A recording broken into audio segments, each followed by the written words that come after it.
A continuación, Perspectivas.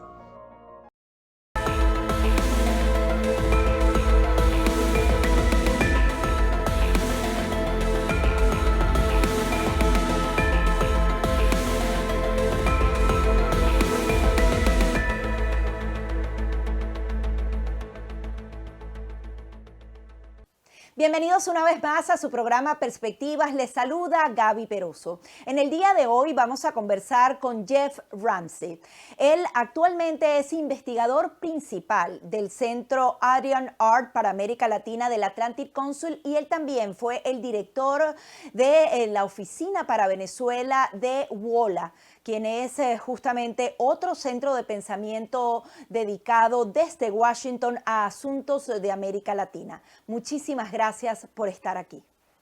Muchas gracias, Gaby. Es un gran placer estar con ustedes.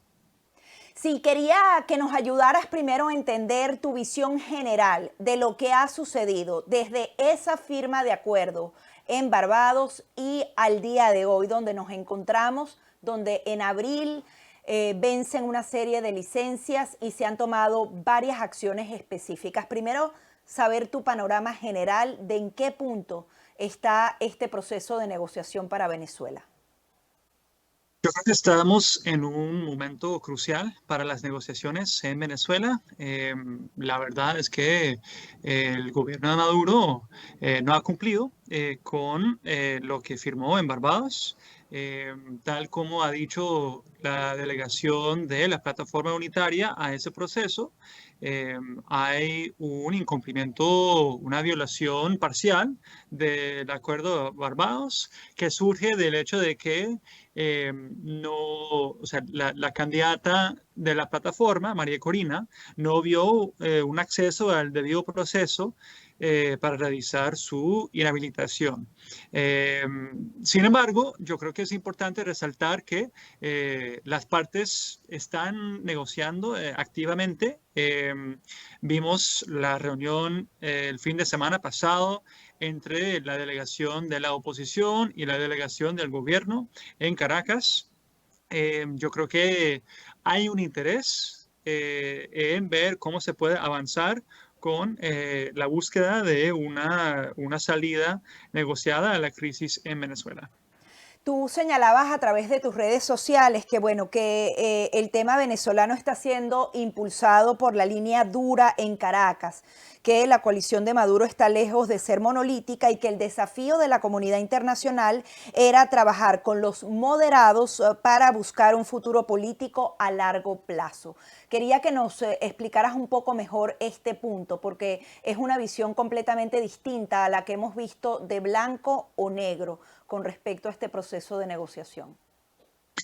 Bueno, yo creo que es importante ver a la coalición dominante en Venezuela como un conjunto de actores no monolíticos. Es decir, yo creo que en el entorno de Maduro hay actores que están pensando en sus propios futuros políticos y no quieren hundirse con el barco. Es decir, hay actores que están más interesados en ver un retorno a la democracia.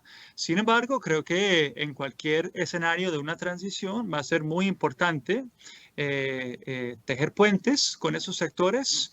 Yo creo que la candidata opositora, María Corina Machado, ha sido muy inteligente en insistir en que cualquier tipo de negociación va a implicar tragar sapos y ofrecerle ciertas garantías a esos actores. Sin embargo, creo que lo que hemos visto en las últimas semanas es que la ola de represión ha sido impulsada por un sector más radical, menos dispuesto a aceptar una apertura democrática. Entonces creo que el desafío para la comunidad internacional es ver cómo se puede volver a empoderar a los moderados en la coalición chavista para mejorar la posibilidad de una solución negociada democrática en Venezuela. Si bien justamente ese término de los moderados preocupa mucho a los venezolanos. Por un lado pueden estar los moderados, las personas que no tienen esa línea dura dentro del madurismo o el chavismo, pero también hay otros moderados que se disfrazan de oposición y esos a veces colaboran a normalizar una serie de acciones que toma la dictadura. ¿Cómo distinguir entre unos y otros y qué tipo de recomendaciones, tú que conoces también esa realidad venezolana, se pueden hacer para no caer en las trampas que se van presentando en el camino? Bueno, yo creo que para nadie es un secreto que eh, Estados Unidos ve con mucho escepticismo el proceso de diálogo actual impulsado por la Asamblea Nacional, dominada por el partido gobernante en Venezuela.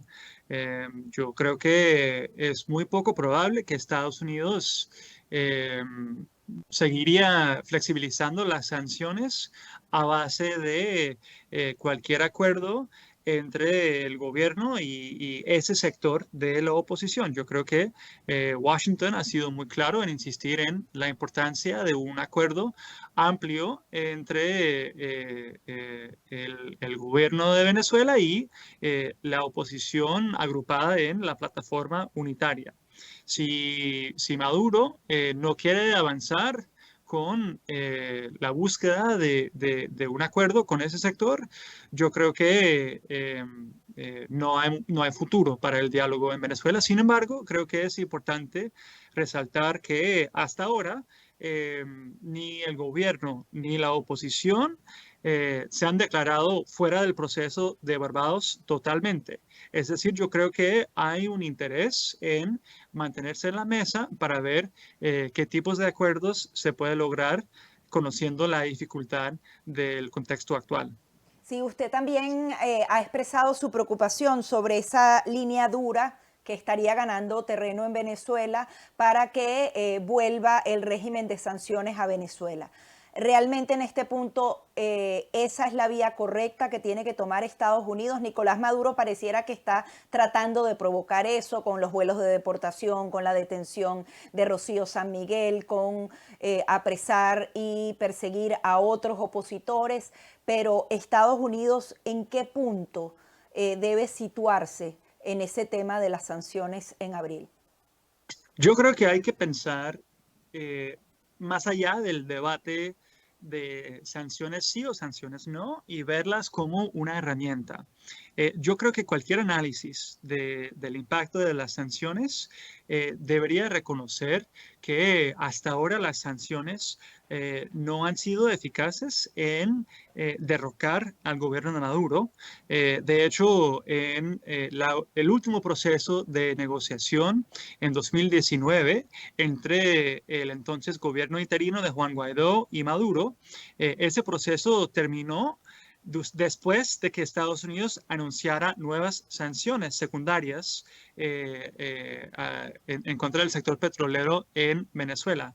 Yo creo que el desafío de Washington es ver cómo se puede jugar con los incentivos de los actores relevantes en Venezuela y al mismo tiempo mantenerlos en la mesa. Creo que hay un gran riesgo de que podamos perder cualquier espacio de diálogo que está siendo avanzado por sectores de la oposición con la reimplementación de sanciones que llevaría simplemente al cierre de la negociación y creo que eso es justo lo que están intentando impulsar algunos sectores radicales del chavismo. Creo que hay ciertas figuras alrededor de Maduro que creen que saben que pueden vivir con las sanciones para siempre y están dispuestos a pagar ese costo porque no ven un futuro para ellos en un escenario de una transición. Entonces creo que el desafío para la oposición y para Estados Unidos es ver cómo se puede avanzar una diplomacia callada para ofrecer esas garantías necesarias para impulsar una transición democrática en Venezuela, en la cual todos los sectores políticos tienen un futuro relevante. Nos corresponde hacer una breve pausa, pero al regreso quería abordar junto a usted el tema migratorio versus las sanciones y esos vuelos de deportación que por ahora están detenidos. No se ha hecho de manera oficial, pero no se están dando en el presente. Ya venimos con más de Perspectivas. Ya regresamos con Perspectivas. Estás viendo Perspectivas. Continuamos con más de su programa Perspectivas, conversando con Jeff Ramsey, quien es uno de los investigadores principales del Centro Arian Art del Atlantic Council, dedicado justamente a todas esas políticas internacionales hacia América Latina. Quería que nos dieras tu opinión con respecto al tema migratorio. Es un tema importante de la campaña dentro de Estados Unidos, es un tema importante para la administración de Biden y vemos hechos específicos que, si bien no tienen un impacto en la totalidad de venezolanos que llegan, sí tienen un impacto político, y es, por ejemplo, esos vuelos de deportación o escuchar a Nicolás Maduro decir que si le quitan todas las sanciones, en un año todos los venezolanos retornarían a su país. ¿Cómo se está aprovechando justamente él de esa necesidad de Estados Unidos de poner atención al tema migratorio? Bueno, yo creo que Maduro sabe muy bien que el tema migratorio es un tema sumamente relevante en un año electoral aquí en Estados Unidos, y es por eso que ha suspendido los vuelos de deportaciones a Venezuela. Está intentando aumentar la presión en Washington contra la administración Biden, para ver si puede terminar en una posición más favorable. Sin embargo, yo creo que hay que reconocer que la verdad es que la huida de millones de venezolanos, 8 millones de venezolanos en los últimos años, empezó antes de la imposición de las primeras sanciones financieras en 2017. Es decir, yo creo que simplemente flexibilizar las sanciones no creo que vaya a mejorar la situación económica en sí, porque cualquier recuperación de la economía venezolana requiere un regreso a la normalidad constitucional, al Estado de Derecho. Y creo que eso es imposible sin llegar a acuerdos que puedan reinstitucionalizar al país. Ahora bien, las sanciones en teoría son justamente para impulsar esos acuerdos democráticos, que hayan garantías electorales. Sin embargo, no vemos a un Nicolás Maduro interesado en ese tema de las sanciones. Incluso creo que para él el premio mayor era la negociación a través de Alex Saab. ¿Vale entonces la pena reimponer esas sanciones aun y cuando se conoce que él no va a cambiar su rumbo? ¿Y cuál sería el impacto que tendrían esa reimposición de sanciones en abril? Bueno, yo creo que primero hay que reconocer que el colapso de la economía venezolana obviamente empezó antes del anuncio de las sanciones. Sin embargo, para nadie es un secreto que las sanciones han contribuido a la recesión de la economía venezolana. Es decir, yo creo que las sanciones han venido con efectos colaterales. Creo que Estados Unidos está muy consciente de eso, y creo que en Washington hay un interés mayor en ver cómo se puede jugar con los incentivos de los actores relevantes en Caracas para mejorar el chance de llegar a una apertura democrática sin necesariamente reimponer todas las sanciones que hasta ahora no han impulsado una transición en Venezuela. ¿Ves un cambio particular en la política de Estados Unidos con este cambio de funcionario? Ahora entra Daniel Erickson a el equipo para América Latina y particularmente seguramente se va a centrar en el tema venezolano. ¿Él podría tener una visión distinta a la que tuvo Juan González en los últimos 3 años? No, yo creo que la verdad es que la política exterior de Estados Unidos, para prestar una frase, tiene que ver con un proceso y no una persona. La verdad es que la salida de González de la Casa Blanca no creo que sea una señal de que Washington vaya a cambiar su postura hacia Venezuela. La verdad es que Estados Unidos está muy consciente de la necesidad de ver a las sanciones como una herramienta entre varias herramientas y no un objetivo en sí. Creo que también la administración Biden valoriza mucho la potencia de la diplomacia callada y las conversaciones directas con sus contrapartes en Caracas. Creo que vale la pena recordar que Dan Erickson formó parte del equipo diplomático que avanzó a la normalización de relaciones diplomáticas con La Habana. Es decir, yo creo que este cambio de personal de la Casa Blanca no creo que vaya a tener un impacto mayor en la política de Biden hacia Venezuela. Ahora, ¿tú crees que si se reimponen las sanciones en abril, se cierra la puerta del diálogo? ¿Cuál es como la tercera vía que se podría sugerir? Porque vemos que la administración Biden ha dejado claro que, bueno, una cosa es presionar a Maduro, pero también se dan eco de lo que podría ser las lesiones que causan esas sanciones a largo plazo en la población. Bueno, yo creo que la puerta hacia el diálogo nunca va a cerrar por completo. Yo creo que hay un reconocimiento no solo en Estados Unidos, sino en toda la comunidad internacional de que la presión en sí no vale nada si no viene acompañada con una diplomacia eficaz y directa. Yo creo que siempre va a haber algún tipo de espacios de diálogo.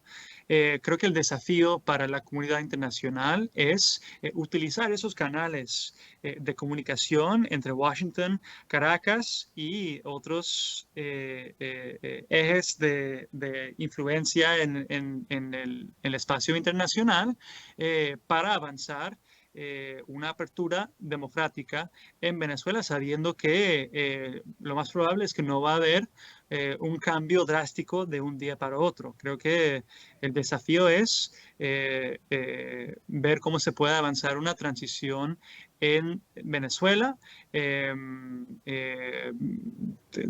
a base de la realidad y no a base de pensamiento mágico.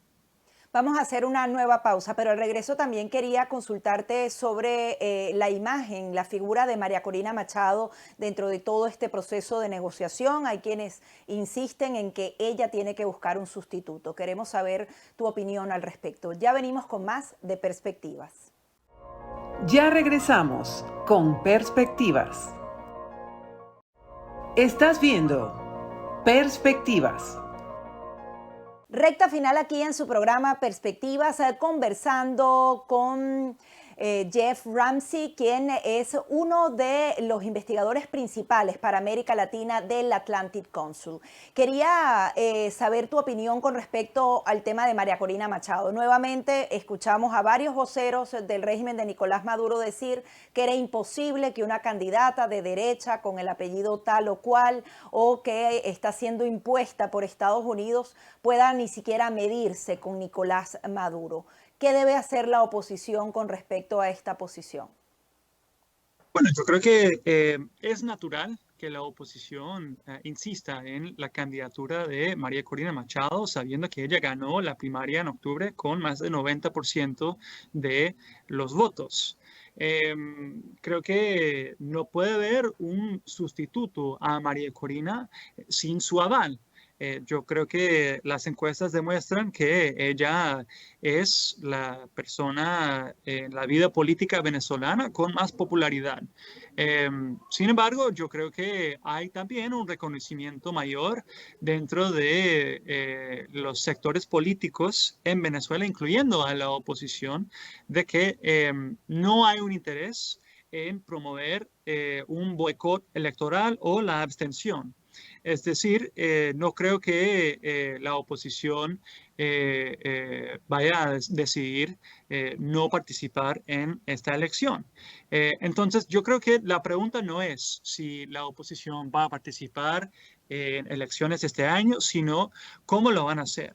Yo creo que la pregunta es si la oposición puede unificarse alrededor de un solo candidato para maximizar la posibilidad de ganar en las elecciones este año, o si van a seguir fragmentando y diluyendo el voto entre varios candidatos. Creo que eso es el escenario preferido de Maduro, es seguir dividiendo la oposición y dándole la imagen a los venezolanos de que no vale la pena participar o votar en estas elecciones. Sí, justamente esa prohibición de esa candidatura única para la oposición que no diluya el voto es uno de los grandes retos, pero adicionalmente varios puntos técnicos que tú explicabas muy bien durante todo este proceso que se habían logrado dentro de ese acuerdo de Barbados. No se ha avanzado en nada, el registro electoral no se ha auditado, el tema de los observadores internacionales no ha avanzado e incluso veíamos a Jorge Rodríguez decir que no iba a ser observación internacional, sino acompañamiento. Hay una cantidad de líneas grises que adicionalmente no se han cumplido. ¿Cómo poder activar ese punto que parece tonto y que no lo ven a simple vista en la política, pero que es tan importante? Incluso la inscripción de los venezolanos en el extranjero, que podría suponer más de 3 millones de votos. De acuerdo, yo creo que eso es el eje del debate actual. Creo que en Estados Unidos, en Washington, hay un interés mayor en las condiciones técnicas electorales este año, incluyendo los auditorios relevantes del registro electoral, las invitaciones a misiones de observación electoral, obviamente acceso a los medios y libertad de hacer campaña, y también el tema de las inhabilitaciones. Pero creo que es muy interesante que Estados Unidos y otros actores en la comunidad internacional no están diciendo que el tema de la inhabilitación o la habilitación de ciertos candidatos es la línea roja. Creo que hay una visión un poco más compleja de las condiciones electorales técnicas necesarias para llegar a elecciones competitivas en Venezuela.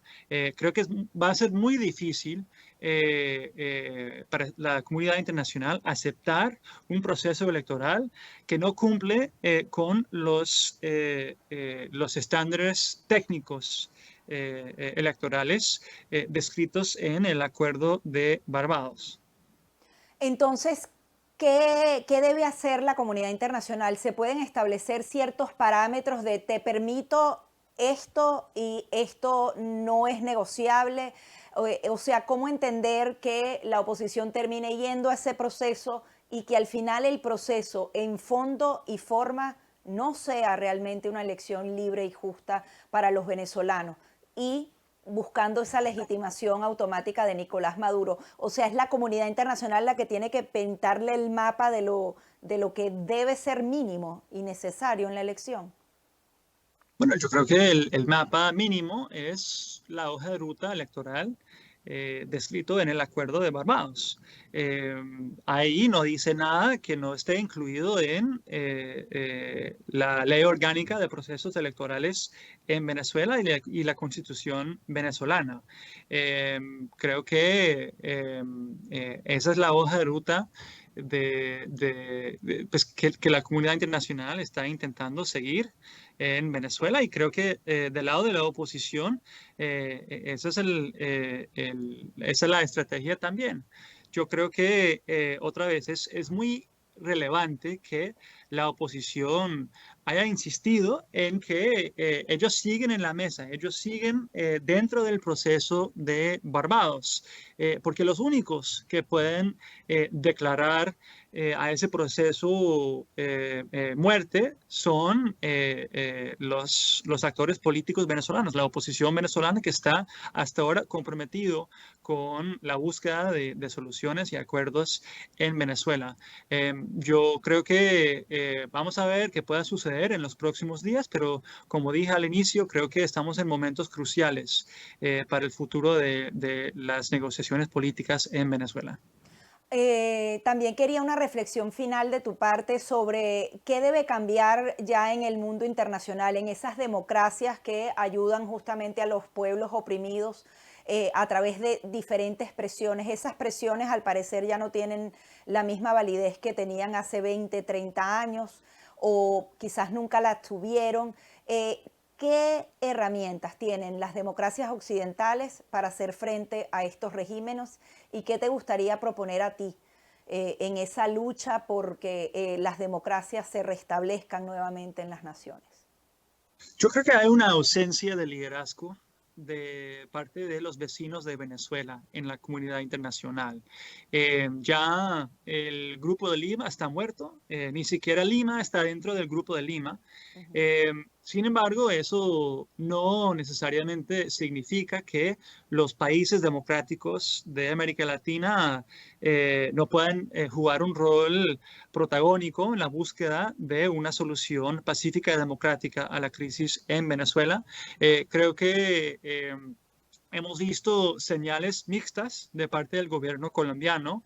Creo que Brasil ha demostrado una falta de interés decepcionante en promover las negociaciones en Venezuela y creo que pueden hacer más. Y creo que también eso aplica a los gobiernos de derecha. Creo que es relevante que aún en los gobiernos de derecha que han criticado fuertemente a Maduro, ninguno ha cambiado la apertura hacia restaurar la diplomacia directa con Caracas. Es decir, o sea, por ejemplo, el nuevo gobierno paraguayo, después de ganar las elecciones, la primera cosa que hizo fue restablecer relaciones diplomáticas con Caracas. Yo creo que esos vínculos diplomáticos son importantes y válidos. Sin embargo, creo que hay que utilizar esos canales de comunicación para insistir en la búsqueda de una solución democrática. No basta solo con las declaraciones públicas. Creo que Latinoamérica puede aprovechar de la diplomacia hábil, estratégica, para seguir impulsando acuerdos políticos que puedan llegar a una apertura en Venezuela. Muchísimas gracias por todas estas apreciaciones. Gracias a ustedes. Eran las declaraciones de Jeff Ramses, quien justamente es investigador principal, ha sido director para varias oficinas dedicadas al tema venezolano, justamente en esos centros de pensamiento, los llamados think tank, como el Atlantic Council, WOLA, que justamente son una respuesta necesaria dentro del país para analizar los desafíos que enfrentan los países y poder dar respuestas, incluso diseñar esas políticas públicas. Él forma parte de esos pensadores que tratan entonces también de buscar a través de Estados Unidos una solución para Venezuela. Hasta aquí nuestro programa Perspectivas.